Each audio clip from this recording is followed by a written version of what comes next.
Welcome to Essential Leadership Skills, the broadcast. Today we're thrilled to host Atlas Aultman, a #1 best-selling author in leadership, motivation, and more, and a standout speaker from TEDx, talks to the Great American Speak-Off TV show. Atlas's journey from leading elite teams in special operations and war zones to sharing stages worldwide offers a unique blend of experience, humor, and wisdom. Join us as Atlas shares invaluable lessons from his nearly 3 decades of leadership in the most challenging environments. Get ready for an episode filled with insights that promise to inspire and transform your approach to leadership. Welcome, Atlas, to the conversation. This is a Touchstone Publishers presentation, your trusted source of leadership knowledge. Good morning, all. Good morning. I love when I get a chance to talk to a best-selling author because that's what I strive for, to get there. And after 6 books, I'm still not there yet, but we have a speaker, we have a guest with us today, was introduced by Malcolm, who's done that, who also did a TEDx. So we have that in common. That's about it. But I'm striving to get to where you are right now. Welcome and good morning, Atlas. Hey, Glenn. Thanks, man. Thanks for having me. We've been talking about this for a while, and it's so good to see your face and talk to you now. Yeah, it's been a bit of a battle between my health and your schedule. I guess if you're going to be writing books, you can't be on the podcast all the time. It takes some time to write. It doesn't it? It does. Yeah, it does. I want to ask you a question that we hadn't discussed. When I was going through your materials, I wanted to see your books, your LinkedIn pages, other things. I just wanted you to maybe take a moment and tell us, what is it about your organization that's unique? Yeah, unique is every business should be out there to help somebody. Mm-hmm. And what I find is a lot of people, especially if they don't make it, they start a business to make money. And my whole approach is about bettering people. And I do it, as most people do, out of my own pocket so that I can pay to show that I can help you. And whenever that happens, it's amazing what my company can change into and morph and then bring other excellent people into helping other people. So my company is founded out of military roots. I knew nothing but the military until I became an entrepreneur about 3 years ago. Okay. And I took the military lessons. And I get asked this question a lot. How does your military world and lesson fold into my life? And as leadership is leadership, it doesn't matter where it came from, but everyone has a unique style and we help them develop that. I used to say, it's like your voice, right? Your voice and your dictation and what you say all changes with time based off of your experience, your wins and your losses. And if you're doing that, you get to push that into someone else's environment so that they can become more like them. We do that in our company. We create a voice for you so that it's not cracky, it's confident, it takes out all of the pauses you don't want in there. And it makes you a better leader because it's for you, not a blanket for everyone else. I see a lot of people in my space doing, this works for everybody. And that's just not something we believe in my company. So that's what makes it a little different. You know what I was wondering and noticed? There was a spot in everybody's journey who becomes a thought leader like yourself where they make a pivot. When they change what they're doing, they start saying, okay, here's what I'm going to do to make a difference. Now, speakers, this is one thing, I'm not downplaying TEDx because we both done them. Yeah. And they can be powerful. We've run into some powerful TEDx talks like yours and Simon Sinek's, people like that. But for the most part, those are like keynotes that are not really designed to help anybody. They're just there to create questions. Mm-hmm. So I'm wondering about what point was it in the military or post-military where you made a decision that had a profound impact on your organization's direction? Yeah. And what were some of those key insights that led to that or experiences? If you're paying attention, you're going to grab some clues. People are going to say, hey, Glenn, that's amazing. How many people have you told this? Or do you share this? Can you tell my team, organization, event the same thing you just said? Because, man, that just hit me. And I understand it differently. I had a lot of those moments. I had a lot of those moments in my military career. Okay. That's what really pivoted me into doing this. I had people say, hey, you should definitely be on stages to share this. One of the biggest lessons that I ever learned was I was telling a story about President Obama. I was on his military team doing communications as a personal aide for President Obama. And so that made me right on the sidelines of history, made me be right there. And I got to see a lot of the things that he did. And one of the stories that I used to tell people that were coming up behind me was, hey, when you're there, take it all in, because it's definitely something you can see change and transform. And the story I always told them, and it got me on a national stage, right, was President Obama was walking into a room, and I went in there before him, and there was a man in a wheelchair, and I didn't think anything of it. I looked on the schedule and I saw that he had a meet and greet, but I didn't realize it was this man. And when the president walked in, he said to this man, he goes, "Hello, young man." And immediately this guy's shoulders, they just rocked back, and he put his chest out, and the wrinkles that were on his face disappeared and were replaced by this giant smile. Is because a recognized leader recognized this man. And you don't have to be the president of the United States to have that impact. And that's what I used to tell people. I'm like, you coming in and saying something positive changes the environment, because if you're an actual leader, they're listening. And he was a master at that. And that's just one example I got to witness, him changing the whole environment. And you can do that too. I've noticed that has happened a lot, and I had a guest a couple of weeks ago who was saying, basically, if you went out and practice as a leader, making somebody feel good, down from the busboy at a restaurant, and she was saying that she would make a point to give the busboy full attention. That's powerful. And that's just what you said. Here's the leader of the free world. Reaching out to someone who needed that at that moment. For sure. But something I noticed, though, it seemed like to me that you didn't have just one moment that was pivotal. The balance skill that balanced and went that way. When you're young, you don't pay attention as much as you do when you get a little bit of experience. You're like, about this 2 years ago, 3 years ago, I might have done this a little earlier. Exactly. We've been doing it for a while, and it's just like, wait a minute, I could have been much better off had I first thing hired a CEO earlier in life than what I did. But these type of things, those are the points. I like that. I want to ask you about this book, though, that you wrote. And I want to ask you, I put it up on the screen because it's a powerful book. I just skimmed it. I haven't read it all the way through yet. So I'll be honest with you, but it's good. But on your journey to becoming this bestseller, I'm curious as to how when you're putting this together and you're writing it, your leadership philosophy influenced this. So how does this influence organizations?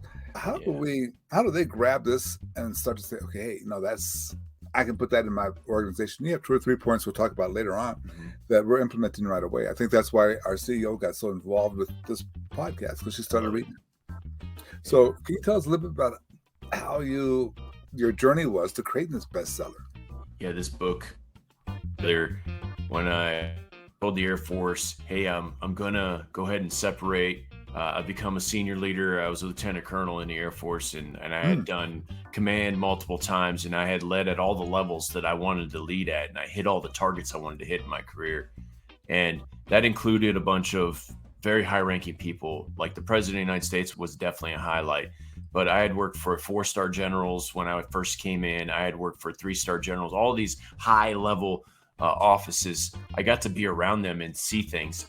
And every time I saw something, I would write it down in these little notebooks that I still carry around, right? I got one right here. And I've written down a couple things just from when we were talking earlier. What I do is I put those little nuggets in there, and then I'll revisit them every year. And I do a year in review, and I put all these years together. And I started looking at it, and I was like, this is a lot of great military leadership. Wait a minute. This is a lot of great leadership.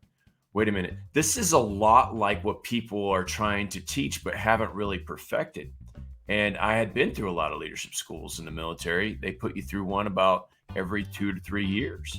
So I had been through everything that's mainstream leadership, and I noticed they were missing the mark on some things. And when I started putting my notes together with what I had written down, I was like, I got to put this out as a book. So I did what everyone does, right? I'm not sure if you did this, Glenn. I pushed it out to my community, my friends and my close colleagues. I said, hey guys, what do you think about this? Just if you want to give it a quick read. And they were like, this is good. This is really good. Hey, I know an editor at so-and-so. Can I connect you? And I'm like, sure. And then that ended up being an editor at Harvard Business Review. And so I sent my book out to Harvard. And then I heard Dave Goggins get on and say, hey, don't let anybody publish your book. They'll own you. And I was like, I don't want to be owned. So I pulled it back from all the people I was talking to, and I started the whole journey. But the lessons are all from my career.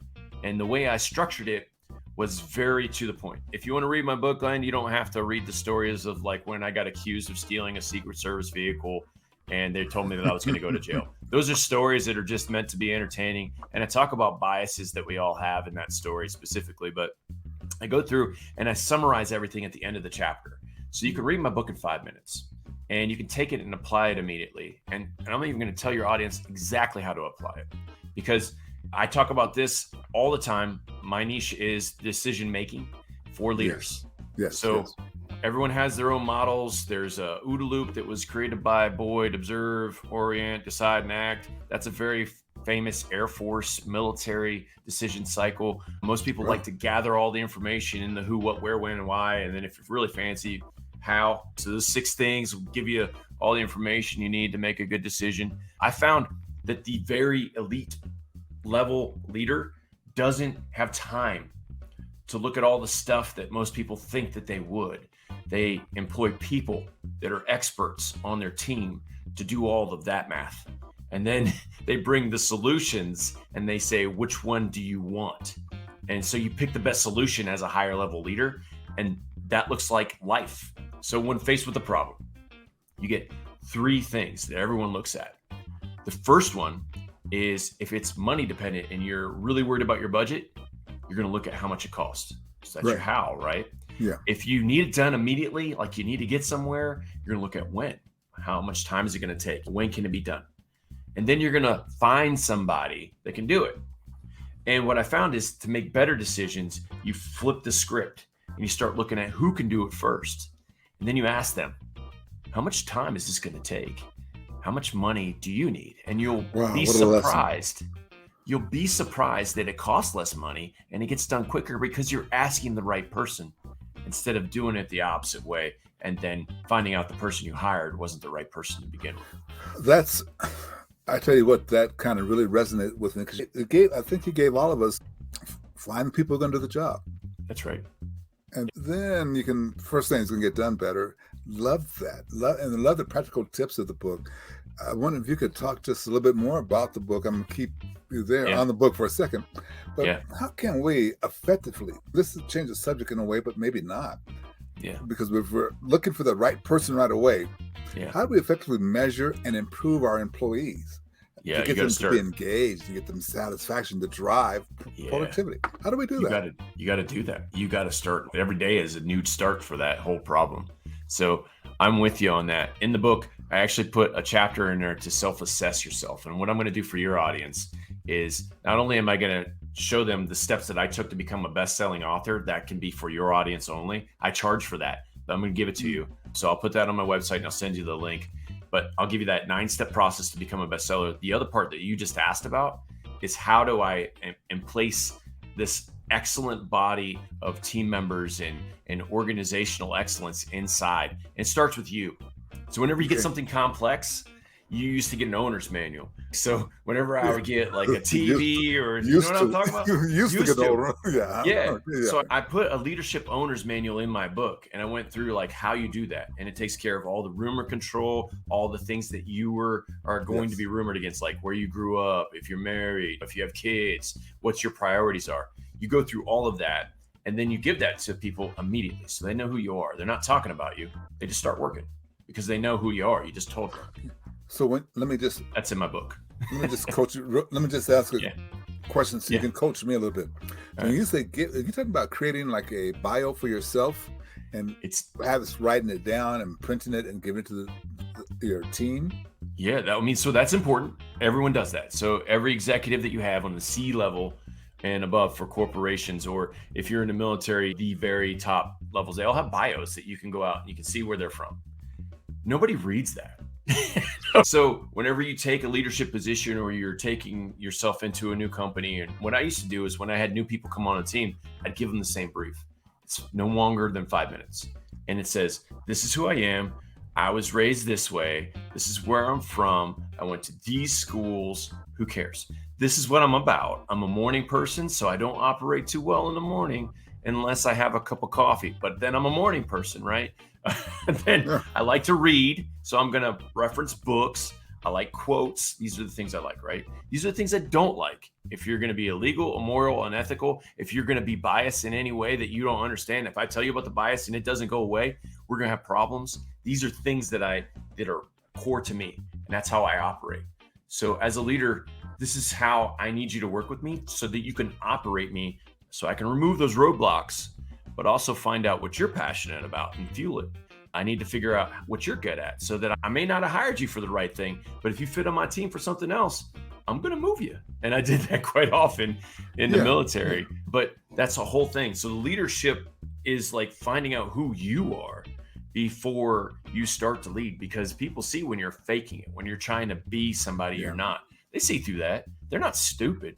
And they know that's not you, that's fake. So I have that model in my book, but for your audience, I made it simpler. I made it a one-pager because that's what you get now. Yeah. And it's not a bio, it's deeper than that because it's graphical, right? So I have a picture of me and I have like my brain and my heart, and it's interesting little dialogue. And then anything that I did, like love languages, recommend you do love languages, your 5 love languages. How do they work? Wow. And how does your teams work? And anagrams, like who are you personality wise? Like we had a team member that was one of the commanders that I was coaching in my last job, and he was always like attacking people. Seemingly he was just really interested in data, and we didn't know until we did the test that he is a data person and not like a heartfelt feeling person like the rest of us. Yeah, that's conflict. If you don't have those anagrams down, there's conflict. I really believe in that. What you got me though on was the love languages. That's something I would not have considered ever teaching. Tell me a little bit more about that if you can. Yeah. So when I was in Afghanistan during my last job, President Trump was like, hey, we're leaving. And we'd heard that so many times, so we didn't know if it was true or not. Right. So I started looking at my team, and I noticed that they were all trying to figure out something. So I had to express something that brought them all together. So I read this book on the love languages. And also I was trying to figure out if the people in my life were the right people as I transitioned. Yes. Here's something that's very controversial. I'll share it with your audience too, is I realized at that time that my wife at the time was just not behind me, and she was not supportive. So I had a decision to make. And so all of my team and then my personal situation led me to this book by Chapman. And it's 5 love languages, and how you express your love languages or how you like to be loved. And if you can figure out who you are like that and who other people are, you can communicate with them in a different way. So some people like gifts, like most people like gifts. So the Bible would say that if you want to get into the courtship of kings and queens, even if you're not a believer, this is true. You can do it with gifts. So gifts is a love language. And then quality time. Like a lot of people like to be around other people who are of higher status because they want to learn from them personally. Some people are like, get those people away from me. I just want your acts of service, which is another. That's your third one. And then words of affirmation. Who doesn't like being told that they're doing a good job? And then the last one is physical touch. So some people like to come up and shake hands and then hold on to the hand. And you're like, this is getting awkward. But you could tell right away when you meet somebody where they want to be communicating in, which bubble they want to live in. And that helps you communicate with them. And if you know your team's love language, not only can they tell their partners in life, and you'll know, and you'll be able to communicate with them. Hey, I was thinking about this, and you need to spend some time with your family. So I'm going to give you some time off to spend some quality time with your family. Yeah, and I can see now how those layer together. You're talking about this ability to understand whether they like data, whether they like the power or things like that. And then you can layer on their love language. Mm-hmm. That can really make the communication a lot easier. Oh, it makes a huge difference when people realize that I was talking to you like this. I thought you heard me, But now I realize that you're just not going to pay attention to those words because you want me to shake your hand and touch your arm or something like that before I open up to you. Yeah. And you want me to come to you with facts instead of feelings. Or you want me to come to you with a game plan instead of facts or what you're going to do. What are you going to do to get it done right now, this and that. Yeah. That's powerful. That's a good thought. One thing you mentioned earlier that I want to ask you about, because your book covered it too a little bit. This idea, you said a one-pager. So that immediately makes me think of the digital age. Yes. How are we navigating that? How do we get our organization to be productive in this digital age? Yeah, I love tools. Tools are not the answer, but if you can make something simple to where people can grab it, they will. But you have to make it easier for people to get it because the world is noisy right now. Super noisy. And the new oil is attention. And if you can't get their attention as a leader, you're not going to lead. So you have to have something so simple that they can grasp it right away. The one pager is where I went to from that book. It'll be in my next book, Start With Who, right? I'm going to put that one in my book and say, this is the easier way to do it because the world's so noisy. Big proponent of stoplight charts. I put that in that book in Rule of 3. Monday.com is a good program management tool that does that. It says, here's the target, like whatever you're trying to hit. This is the person that's in charge of it. It's got a little picture of them. And then it has a bubble. And it's 3 colors, red, green, or amber. And it has the percentage in there. And people can grasp where they are. And that allows people who are normally micromanagers to be micro-informed and maybe leave the team alone while they work because they see they're at like 80%. And they're like, well, that's almost there. They're moving. And I love those tools where you can grab them and use them right away. My little sister works for one of the larger defense contracts, and they have that same kind of system, red, yellow, green. And she says that her point is that if you're in yellow, you're in trouble. You need something. Yeah, for sure. Because you got to be in green in order to know that you're going to make it. But if you're in yellow, you're closer to going to red than green. I find that interesting. I find it scary because in order for that to happen, we really got to get on top of our data. Yeah, data's huge right now. And you talk about data and analytics, and I want to tie that with something else because I hear the negative side of this all the time. But data analytics and artificial intelligence. You say that's how we're going to gain a competitive edge. Competitive advantage. Yeah. But being a writer of books, being a speaker, I hear so much about how artificial intelligence and paying attention to the data is not the way to go. Defend your thesis there. In what ways can we leverage those two things to really gain a competitive advantage? Yeah, I'm going to merge them both. All right. So you have to use AI. It's mandatory now. It's just the new internet. So use it in authentic. What I'll do is I will take AI and use it as a personal assistant. The story I always tell that really opened my eyes was I had an event to go to at a place in Las Vegas, Nevada. I had never really spent a lot of time trying to figure out Las Vegas because I don't live there. So I typed it into AI. How do I get to this event? What is the best parking situation? And they spit out this block. And this went into specifics. Go to the second floor, talk to the valet. The valet will have a couple spots available for you. If you give them $20, they'll park your car. And I'm like, $20? That's amazing. So I looked up Uber. I looked up Lyft. And it would have cost me $50. And then I wouldn't have my car. And I'm like, I'm going to pay. Thank you, AI. And then I started using AI for everything. Now, as a writer and a speaker, I look for AI to provide me with real answers because AI is just like Google, except for it's not monetized yet, meaning the advertisements aren't going into the data that you receive. Exactly. So if you ask it for an answer to a specific question and it's not ethical, it's going to tell you it's not ethical. Like you can't go and do something illegal. But what it will do is say, according to current data, these are the things that you need to look at. Then you can peer down into that. And you maintain the authenticity without all the time churn that it used to take to get the same answers from an advertised Google. I'm not going down, I'm not digging on Google. Google's still great, but there's a lot of people paying to be at the top of your Google search. And that just hasn't happened in AI. So that's why I think it's an amazing time. But I'm a big proponent of data analytics.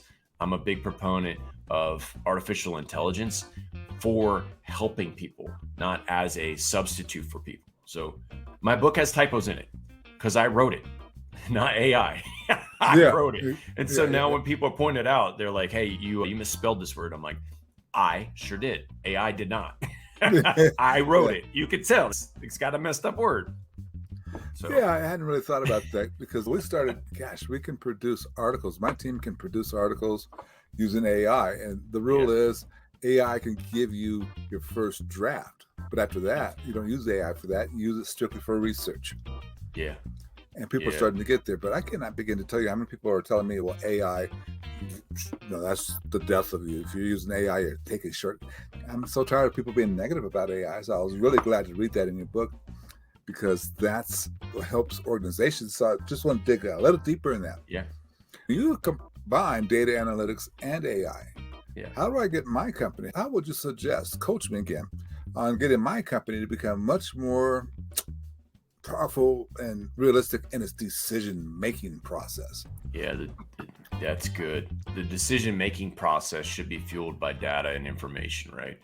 Anytime you can get more data and information that's real or accurate, it's going to help you make better decisions.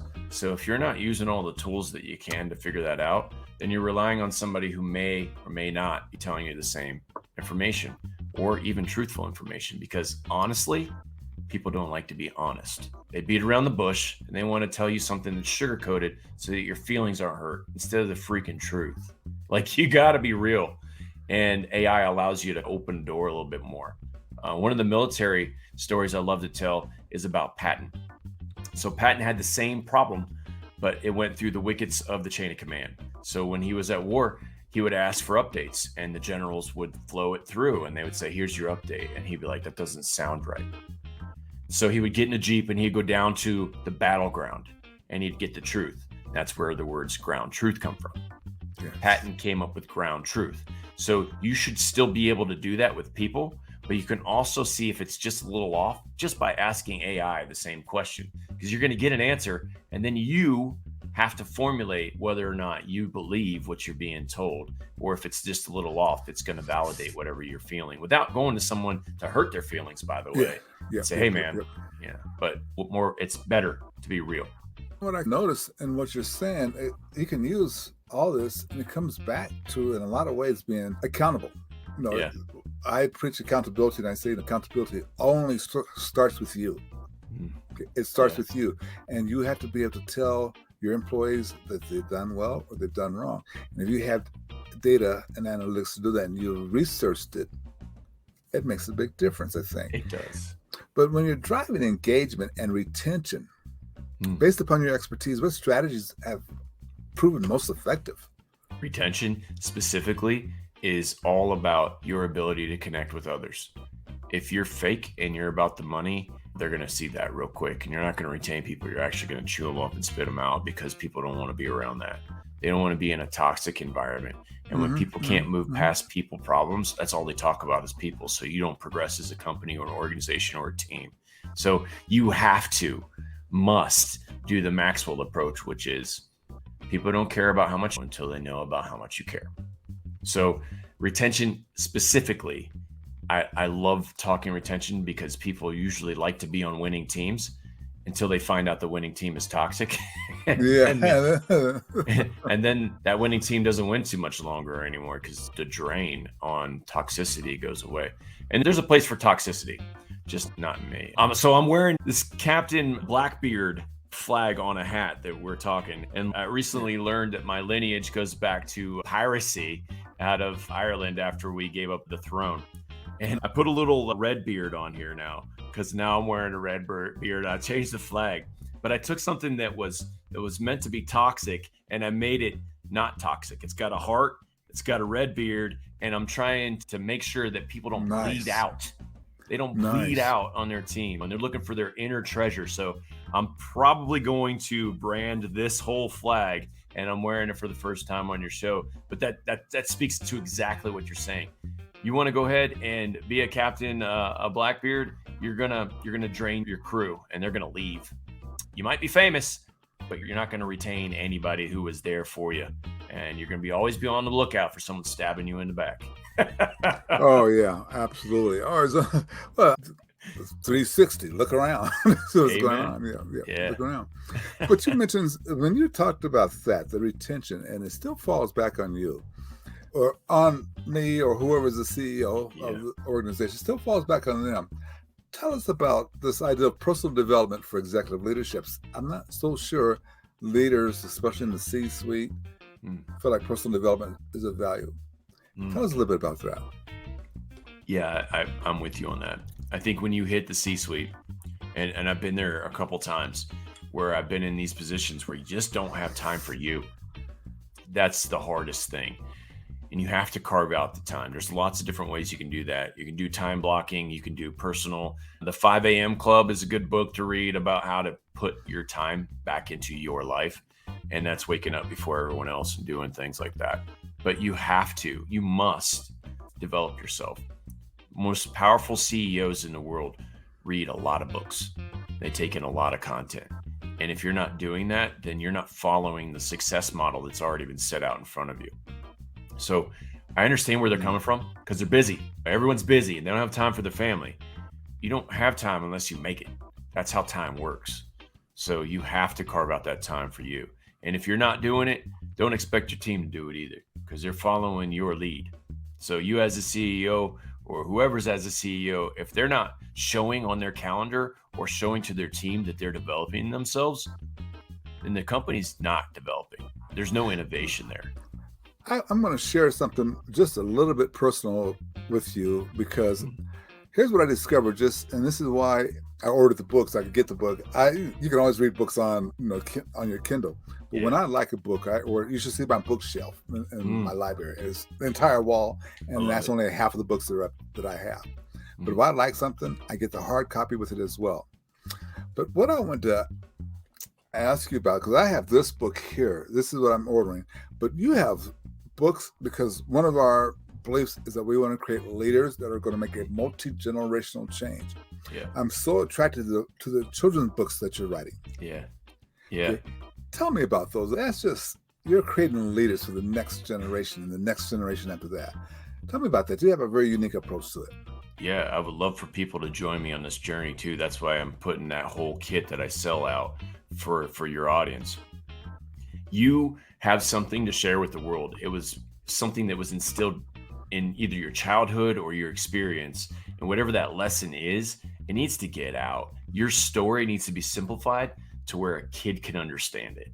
And for me, on my journey, when I was writing this book, my son came up to me and he's, "Hey, how do I make money?" I'm like, every billionaire's house that I've been to has written a book. And so you need to start there. And we started taking lessons out of this and making them for children. And so it's Kids Leadership Series. And the first one we published the next day, Glenn, we were on the best-selling list. And I was like, what did we just do?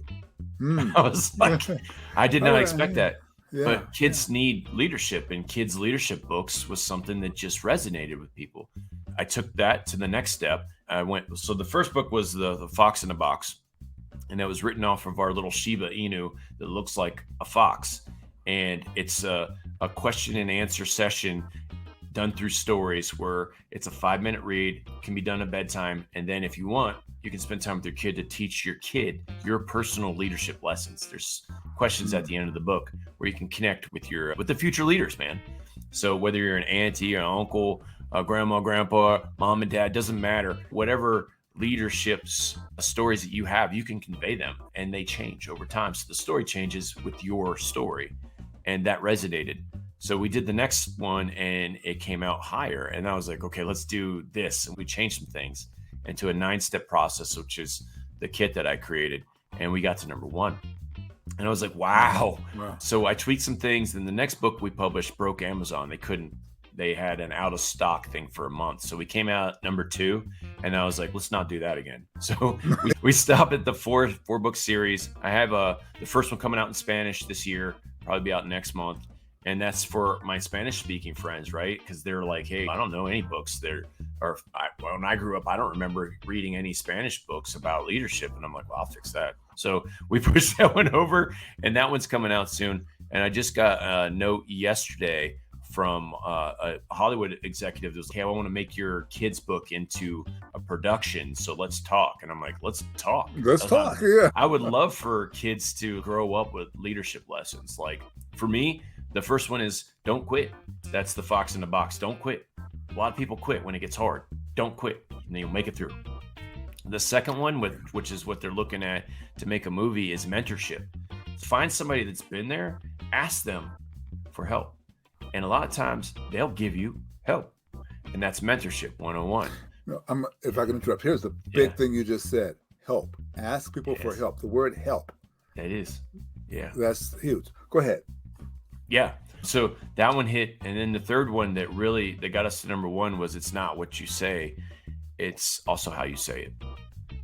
And we've all heard that lesson, right? We just talked about that lesson, right? The love languages, the anagrams. We just talked about that language. Yeah, it's speaking to people. And then the fourth one is the truth's always going to come out, so don't lie. My dad used to tell me, hey, never lie, because when you do, you got to remember it. And it's just easier to tell the truth because you can always remember what you said. Always remember what you said because it's the truth. And it's going to come out.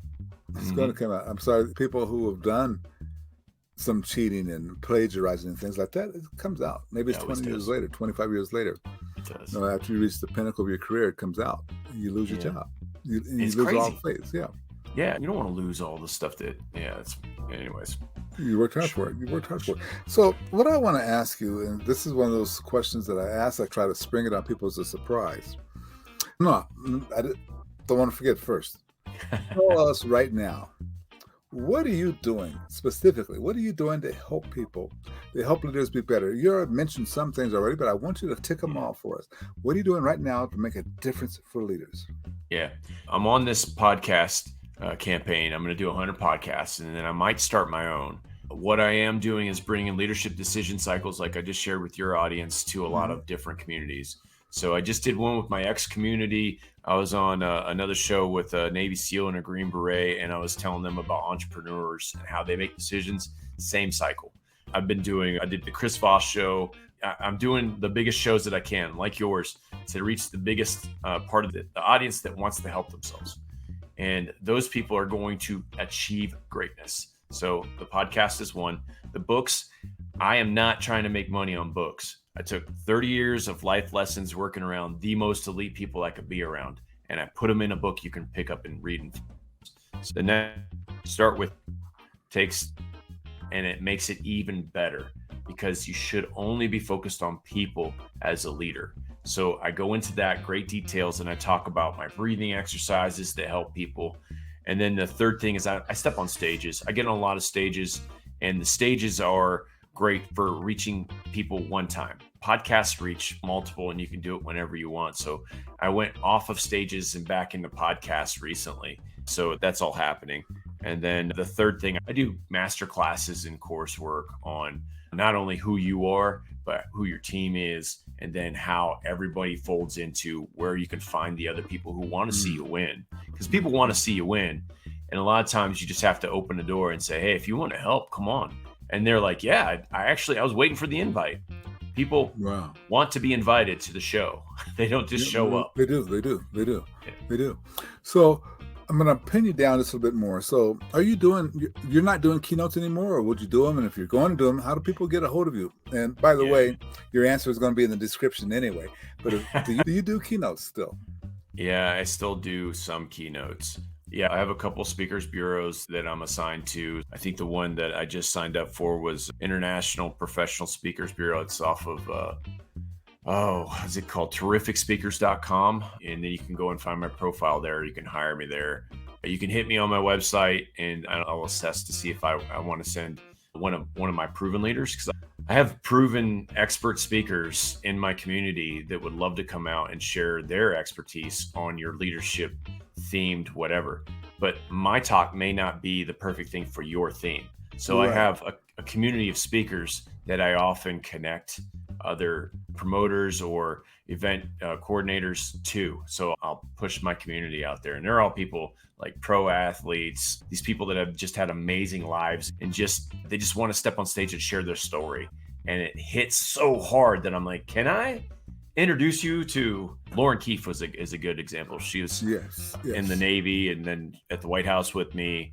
And then she worked in PayPal, I think. She's been all over the globe. She has amazing stories. So if you want to talk leadership, I can give you a leadership finance person.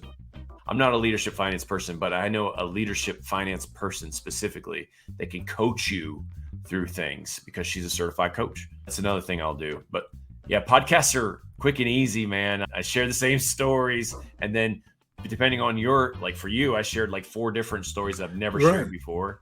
And it wasn't enough. It wasn't enough, to be honest. And you talk about this as a tool, storytelling. Yeah. One thing about the limited time we have, and this is why sometimes we need 3, 4, 5 follow-ups, but just this idea of storytelling as a leader. Yeah. Considering the impact of your TEDx talk and your ability to tell stories like you just told with us and bringing leaders along, how important is that to teach to leadership about storytelling? It's amazingly important. So people learn through stories. We, as a human society, push down knowledge through story. And then story went into plays and dances. And then those went into actual productions where we started to record everything in the written word. And the Bible made books available. And then we're now at PowerPoint. But we're past PowerPoint, we're now at AI. But yeah, we don't have any AI conferences that are like all AI, thank God. Really? The storytelling is still deeply inside us to make sure that when it does become AI, that someone's guiding it the right direction. But people resonate with stories. People learn from stories. If you go to any huge school, like some of my professors in the Naval War College also taught at Harvard Business School, and they would tell things through story. They would show us lessons through movies, like Undercover Billionaire. If you're an entrepreneur, watch Undercover Billionaire, and you're going to find a lot of nuggets that no one's going to tell you about. If you take your pen and notepad, you're going to be able to pull a lot out of that. And that's something that I learned at an Ivy League school level. And I was like, wow, I should be doing this with everything. Yeah. That's one of my weaknesses. I'm glad you called it out, Coach, because that's what I'm glad you called it out, Alice. I called you my coach today, but I'm glad you called it out. That's one of my weaknesses because oftentimes I'm thinking, okay, I don't have time to look at this, look at that, even though I've created a list of the 50 best movies for that. Yeah. I've seen them once, but I haven't gone through it and really dissected them like you just said. You have 50? Yeah, you have 50 movies? A list of 50 movies that I think are motivational. Oh man, I want that. I want that list. Okay, I can get it to you. I'll get it to you. Just because it's easy to get to. Actually, since you mentioned it, we'll put it in that description too. But I'll get it to you personally so you can have it. It's just the idea of that there's so many great stories in there. And inside of every movie, there's a great story behind it. You can find 4 or 5 stories. And I think that would help the learning process. Yeah. So just to wrap this line of question up, so you'll do a keynote if it's right for you. Yeah. You're doing a lot of podcasts. You got your book out there. Is there anything else that you're doing to help leaders today?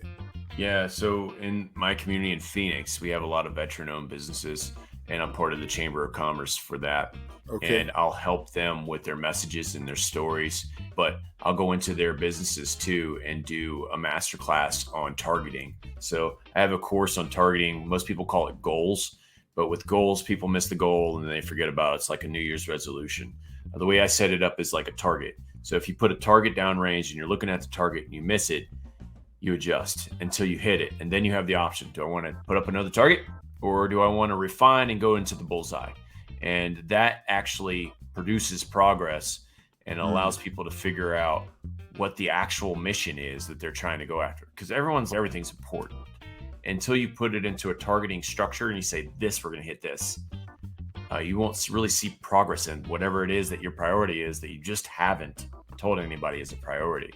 I changed the model and I'm doing it with veteran-owned businesses here in Phoenix. And I do a lot of that here, but I'll travel. I have people that are certified in John Maxwell leadership. I have people that are certified in Myers-Briggs. If you're in personality tests, that if you want that, I usually send those people out because they're certified with all the stuff that I teach. Okay. All right. And I want to be respectful for everybody's time. We've gone a little bit over and still got a bit more to go because here's my next question for you. What question should I have asked you that I did not ask you? Yeah, everyone has an origin story, like the reason that they started their company. And that's always very compelling because somebody's thinking of starting a company right now, and they need to hear someone's story of why their company started to kick them in the pants and get them on the journey. Here's my story. Okay. I was in a ton of leadership courses and none of them really hit the mark. Everyone will teach you how to be a beginning leader. Then after that, it's up to you to find somebody that's going to help you. And not everyone's going to share their secrets. And for me to open up the door to a lot of winning secrets that I've compiled, I've been chastised for it because they don't like it whenever I share community secrets. Hey, you know what? When you're in the special operations community, when you're on an elite team, we look at who you are as a whole person before we bring you onto the team. And for me, seeing that and then not sharing it with everyone who maybe want to win, because that's why we win. we focus on the person first.